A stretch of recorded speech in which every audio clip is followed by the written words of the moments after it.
Iggy Peck, Architect by Andrea Beaty.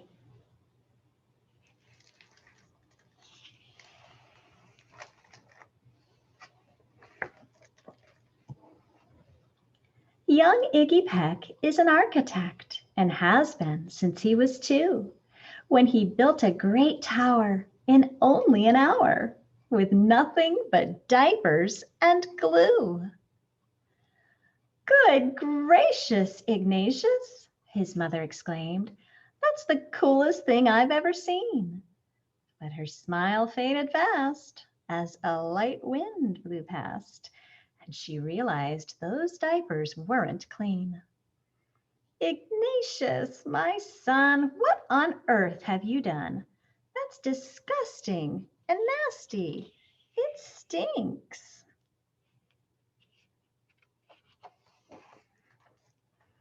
But Iggy was gone. He was out on the lawn, using dirt clods to build a great sphinx.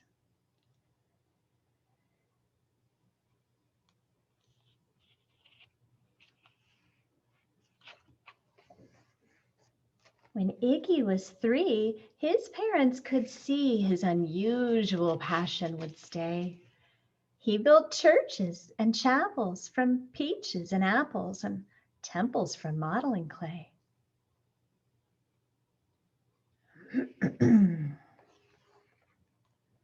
At dinner one night, to his father's delight, Iggy got a bright gleam in his eye, and out on the porch built the St. Louis Arch from pancakes and coconut pie.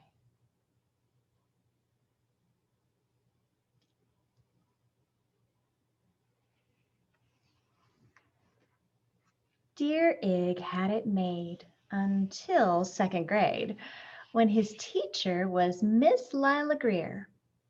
On the very first day, she had this to say: "We do not talk of buildings in here.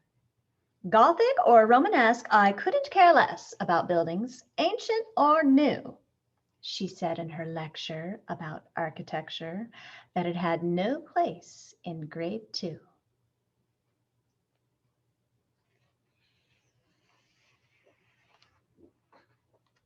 That might seem severe, but she was sincere, for when she was no more than 7, she'd had a great fright at a dizzying height in a building so tall it scraped heaven. On an architect's tour of the 95th floor, young Lila got lost from the group.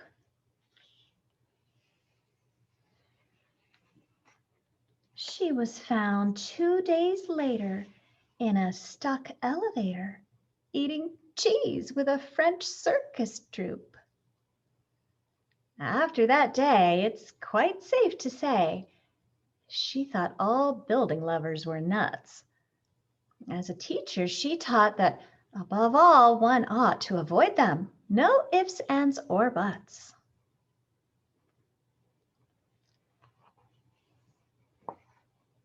As you might guess, it would cause Iggy stress to hear such terrible talk. But he didn't hear. He sat in the rear while building a castle of chalk.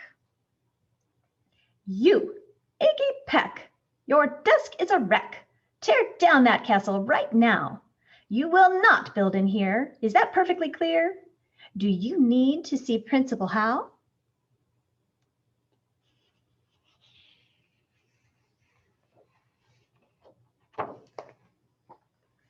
"No, ma'am," Iggy said. He lowered his head, and his heart sank down to the floor. With no chance to build, his interest was killed. Now 2nd grade was a bore.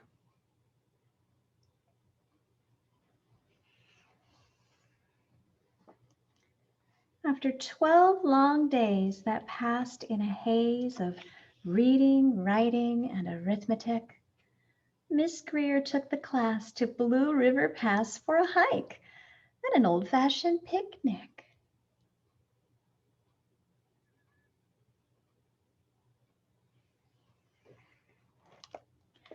They crossed an old trestle to a small island nestled in the heart of a burbling stream. But they no sooner passed than the footbridge collapsed, and Miss Lila Greer started to scream. "We're trapped here! Oh my! Alas, kids, goodbye!" Her eyeballs rolled back in her head. She dropped to the ground with a vague groaning sound, luckily fainted, not dead.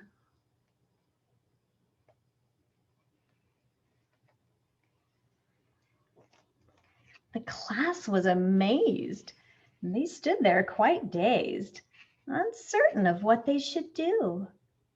But one bright young man was off hatching a plan, which started with Miss Lila's shoe.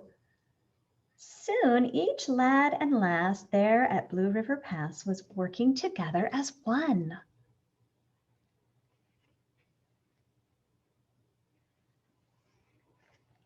And when she came to, Miss Lila Greer knew that something quite brave had been done.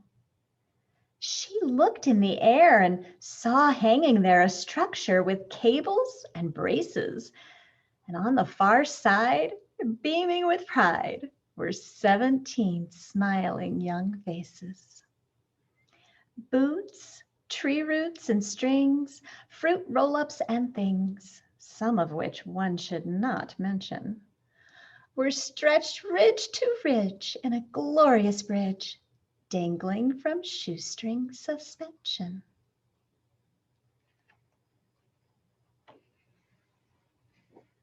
It all became clear to Miss Lila Greer as she crossed that bridge over the stream. There are worse things to do when you're in grade 2 than to spend your time building a dream.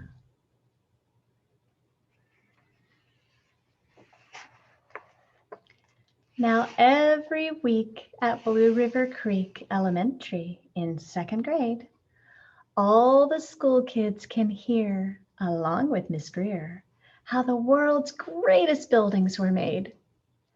The weekly guest speaker in t-shirt and sneakers talks of buildings from Rome to Quebec.